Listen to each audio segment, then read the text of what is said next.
Assalamualaikum warahmatullahi wabarakatuh. Di sini kami akan mempresentasikan tentang akulturasi dan asimilasi yang akan disampaikan oleh Luluul Maknunatin, kedua Satrio Ahmad Erlangga, ketiga Reni Ajeng Permatasari. Yang pertama adalah pengertian akulturasi.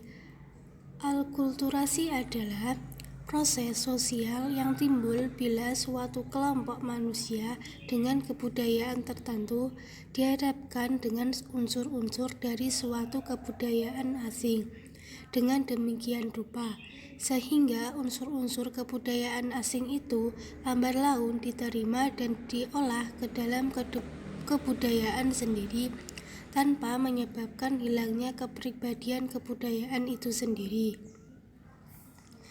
Yang selanjutnya adalah masalah yang timbul dalam akulturasi. Dalam meneliti akulturasi ada 5 golongan masalah mengenai akulturasi, yaitu 1. Masalah mengenai metode-metode untuk mengobservasi, mencatat, dan melukiskan suatu proses akulturasi dalam suatu masyarakat. Kedua, masalah mengenai unsur-unsur kebudayaan asing tanpa yang mudah diterima dan unsur-unsur kebudayaan asing ada yang sukar diterima oleh masyarakat.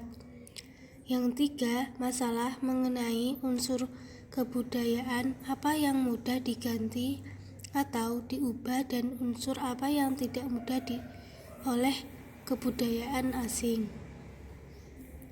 Yang selanjutnya adalah hal-hal yang sebaiknya diperhatikan oleh para peneliti yang akan diteliti oleh akulturasi, yaitu 1. Kebudayaan masyarakat penerima proses akulturasi mulai berjalan. Bahan mengenai kebudayaan masyarakat penerima sebenarnya memerlukan bahan tentang sejarah dari masyarakat yang bersangkutan. Kedua, individu-individu dari budaya asing yang membawa unsur-unsur kebudayaan asing.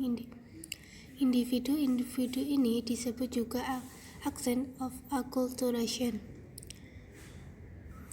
Ketiga, saluran-saluran yang dilalui oleh jalur kebudayaan asing untuk masuk ke dalam kebudayaan penerima.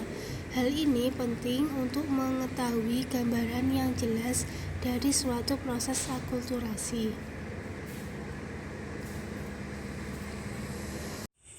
Pengertian asimilasi. Asimilasi adalah assimilation proses sosial yang timbul bila ada golongan-golongan manusia dengan latar belakang kebudayaan yang berbeda-berbeda yang saling bergaul langsung secara intensif untuk waktu yang lama, sehingga kebudayaan golongan-golongan tadi masing-masing berupa sifat khas dan unsur-unsur masing-masing berubah menjadi unsur kebudayaan campuran. Syarat asimilasi dapat terbentuk apabila terdapat 3 persyaratan, yaitu A. Terdapat sejumlah kelompok yang memiliki kebudayaan yang berbeda. B. Terjadi pergaulan antar individu atau kelompok secara intensif dan dalam waktu yang relatif lama. C. Kebudayaan masing-masing berkelompok tersebut saling berubah dan menyesuaikan diri. Faktor-faktor yang menghambat terjadinya asimilasi. 1. Terisolasinya kehidupan suatu golongan tertentu dalam masyarakat atau biasanya golongan minoritas. 2. Kekurangannya pengetahuan mengenai kebudayaan yang dihadapi dan sehubungan dengan itu seringkali menimbulkan faktor ketiga. 3. Perasaan takut terhadap kekuatan suatu kebudayaan yang dihadapi. 4. Perasaan bahwa suatu kebudayaan golongan atau kelompok tertentu lebih tinggi daripada Saya Reni Ajeng Permatasari, saya akan melanjutkan presentasinya. Di slide selanjutnya ada faktor-faktor pendorong terjadinya asimilasi. Yang pertama yaitu toleransi di antara sesama kelompok yang berbeda kebudayaan. Yang kedua, kesempatan yang sama dalam bidang ekonomi. 3. Kesediaan menghormati dan menghargai orang asing dan kebudayaan yang dibawanya. Keempat, sikap terbuka dari golongan yang berkuasa dalam masyarakat. Kelima, persamaan dalam unsur-unsur kebudayaan universal. Selanjutnya ada contoh asimilasi budaya. Salah satu contoh proses asimilasi adalah program transmigrasi yang dilaksanakan di Riau pada pemerintahan Orde Baru.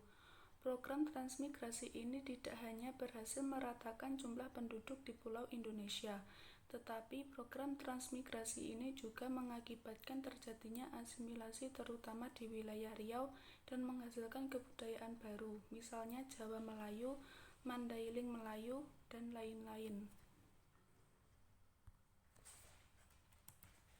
Selanjutnya, hubungan agama dan budaya. Agama dan budaya di Indonesia jika dilihat dari konteks Islam yang berkembang dan hidup di Nusantara ini telah menjadi hubungan simbiosis. Interaksi agama dan kebudayaan dapat terjadi dengan berbagai cara, di antaranya yang pertama, agama mempengaruhi kebudayaan dalam pembentukan nilai keagamaan. Kedua, kebudayaan dapat mempengaruhi simbol agama. Tiga, kebudayaan dapat menggantikan sistem nilai dan simbol agama. Sekian dari kelompok kami, mohon maaf jika ada salah kata atau penulisan. Wassalamualaikum warahmatullahi wabarakatuh.